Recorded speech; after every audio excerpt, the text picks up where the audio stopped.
4 Off the Block. I'm Dane Limpson. We are now joined by the MIVA champions of 2019, Lewis Flyers men's volleyball head coach Dan Friend and All-American outside attacker Ryan Coenen. And they are preparing for their upcoming NCAA Tournament opening round match against Southern California. That's going to be taking place Tuesday night at Long Beach. And Coach, have to start off right there. What's your initial assessment getting ready to take on the Trojans? Oh, I think those guys are playing well. I think they found a great groove towards the end of the season where every team wants to be at. And so had a great home streak going and definitely are playing good volleyball, I think. I'd certainly try to do our work and be due diligent in terms of trying to prepare for those guys and are excited about the opportunity. Yeah. And Ryan, I want to ask you, going into the NCAA tournament, I know beginning of the season you guys were beat up a bit, injury-wise. How are you guys feeling now compared to the start of the season? We're doing a lot better in terms of injuries.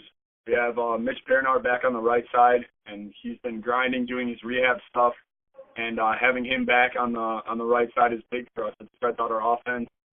We have our two big middles that have been battling injuries, Tyler and TJ, all year, and those guys are starting to get healthy. Everybody's been battling and nitpicking with some small injuries, but I think we are getting healthy at the right time. So we're getting excited for the tournament.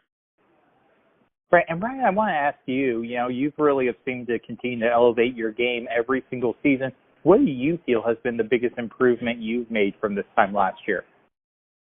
I think focusing on the small touches. Dan does a really good job of emphasizing that day in and day out in practices, whether that's first ball contact from the service line or passing balls, from that to picking up tips on the block defense stuff.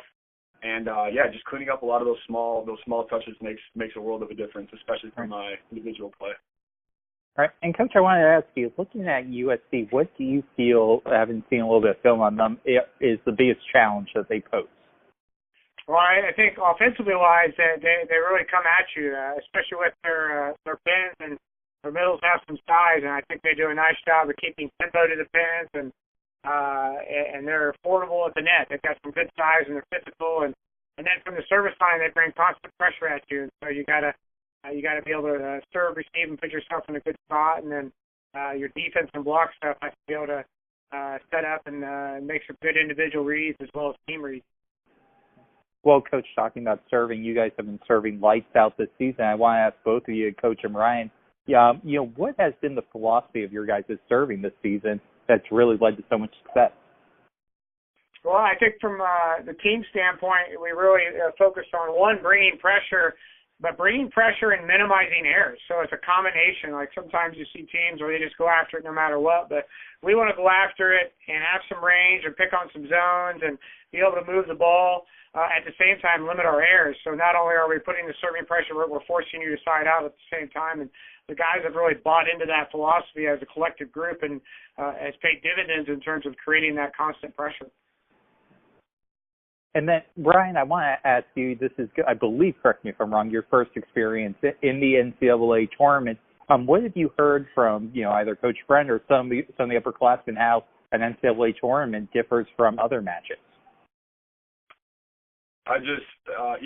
You're correct. I haven't experienced the NCAA tournament yet, but throughout the postseason, it's just kind of been a game at a time, and we're worried about the opponent that's next up, and we're doing the prep in the gym right now, so that the minute we get out to the pyramid and when we're playing USC, when it comes game time, it's just going to be like any other match.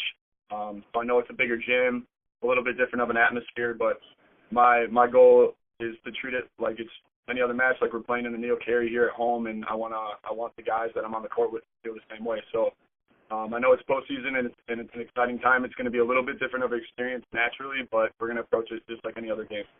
Yeah, and I do want to ask you, Ryan, one of the great things about men's volleyball is, all of you are true student athletes in the sense of you guys also have to keep up with class, and with the way, this tournament winds up, I believe it's on finals week or right around finals week. How are you and the team kind of balancing class and getting ready for this huge opportunity?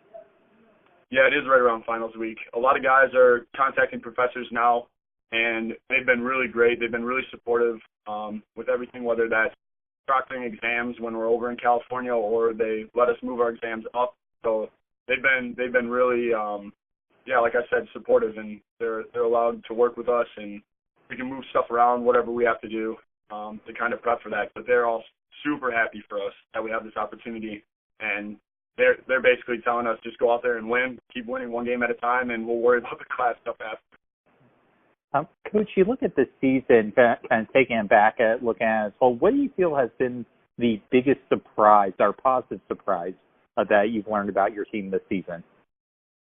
Well, I think so we've had this group, pretty much the same group, at least for the last 2 years, and then in some guys even longer in terms of that. And so I thought the mental growth steps they took as a collective group were huge.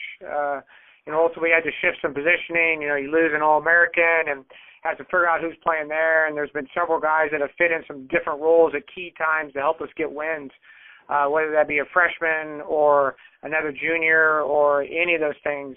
But as a collective group, just that the mental prep, the mental fortitude to kind of continue to push through and not really drop off, because we knew we had a good group. We just had to stay consistent and continue pushing at that level. And I think we had a couple of those early West Coast games where we were kind of there, but we were making a few too many errors, and we knew we needed to play better volleyball. And, by the time they got to the league piece, we really turned it up a notch and have really been able to sustain that. I mean, ultimately, you get the one loss at Ball State, but I think that kind of woke us up just into a road atmosphere. We've got to be even better, and the guys came back and really dialed it up another notch, and I'm not sure lost a set since then.